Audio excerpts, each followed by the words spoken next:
Where do you want to start? You want to start with Uncharted or Star Wars? Dude, I don't even know, man. Mm. I'm so like thrilled to talk about this game, but I have no idea where to start. Fair uh, enough. and it's kind of funny because you and I are not coming off of these games hot. We Right. beat them what a couple weeks ago at least. So, Yeah, well, um, I beat Fallen Order before the new year. So I've been yeah, sitting. there you go. Yeah.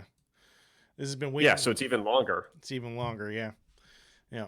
I think for me, actually, it was January 16th or the 18th. It was somewhere around there that I beat Uncharted 4. Mm. So not too long ago in retrospect, but it just seems like weeks ago at this point, just because I've been busy with some other stuff. Well, why don't we start with you? Like first of all, I want to know like what brought you to firing that particular game up. Yeah, it's a really good question. So I forget what weekend it was. I think it was a weekend or it was a Friday that I was like, all right, I need to like just sit down and hunker down with the game once and for all and just kind of play this thing properly. So with no BS aside and no kind of reasons as to why I couldn't play a game, I realized that I had no excuses anymore. So Mm. for whatever reason, I was dabbling around with some really kind of weird games like Persona 5 and Gravity Rush and some kind of obscure stuff. And I was even asking Joe, like, hey, man, like, what should I play? I'm kind of craving this. And I kind of put some of those cravings aside and I just thought to myself, you know what? Let me go back further and Mm. deal with something that I own instead of trying to acquire a new game. Right. So I was like, you know what? Fuck it, dude. I'm going to play Uncharted 4. I want to play something that's a little bit more linear, a little bit more structured, Mhm. something that, I've been kind of pressing about on the show for a little bit in terms of what I want to see this year and moving forward in games. So I grabbed Uncharted 4. I have a physical copy. It's actually the limited edition steelbook Nice. case, which is kind of interesting. And I even had like a Nathan Drake statue, which I eventually sold. But Mm. long story short, that is the game I chose. And I literally did the unthinkable coming from our world of gaming, which is to just take the game, put it in the disk drive, and play the shit out of it and beat it. Well, And yeah, I know it sounds so crazy to think about this is a video game podcast, but everybody knows that we struggle to beat games sometimes. mm. But that was a game of choice. And man, do I not regret doing this.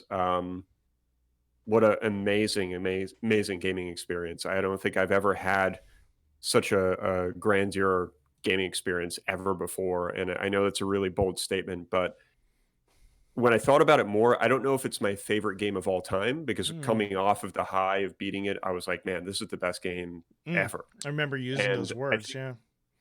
yeah, and I don't want to take it back, but I think a better way to kind of reframe that is to say that it's the best gaming experience I've ever had, Okay. or the best experience I've ever had in a game. I mean, really kind of two ways of saying it. But Mm.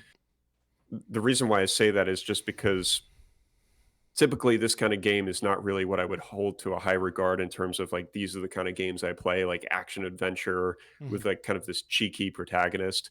Um, but it worked out, man, and I really enjoyed 1 through 2. I Mhm. never beat 3. Mm. I played some of 3, but 1 and 2 were just amazing experiences that I had many moons ago when the PS3 was still prevalent. But yeah, moving to 4, man, I had played probably about like maybe 2 hours again years ago, probably 2016, I think is when it came out. Mm. So shortly after it came out, I played a couple hours and I put it down. I don't know if I got bored with it. Something happened. I got distracted as usual. But yeah, this time I stuck with it. Yeah. And here's the thing, man. Like just kind of initial thoughts. I think it's safe to say that everyone has kind of this Indiana Jones fantasy inside of them.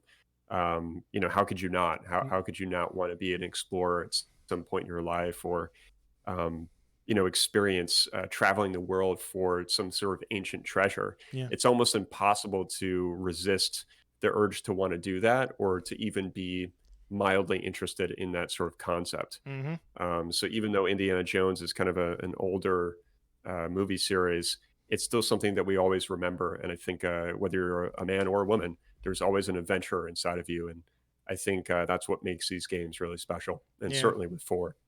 Yeah, I mean, like anybody that was born in the 80s, likely grew up watching the Indiana Jones films, and just that mystique of the unknown and that that quick wit of Harrison Ford just Hmm. made the whole idea of treasure hunting so charming and romantic sounding.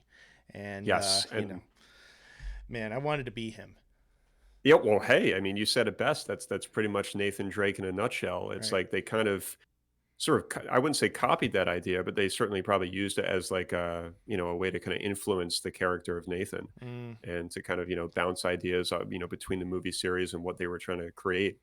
But yeah, absolute masterpiece. And um I really think what makes that kind of bold statement easy to for me to say is because every single aspect of the game, when you kind of break down a game review with categories, Hmm. everything to me was a 10 out of 10, from gameplay to sound, mechanics, every single thing I really couldn't find a flaw with. So at that point, when I had set the controller down and the credits were rolling at the end of the game, I really was actually uttering to myself, like, this is the best game I've ever fucking played. Mm.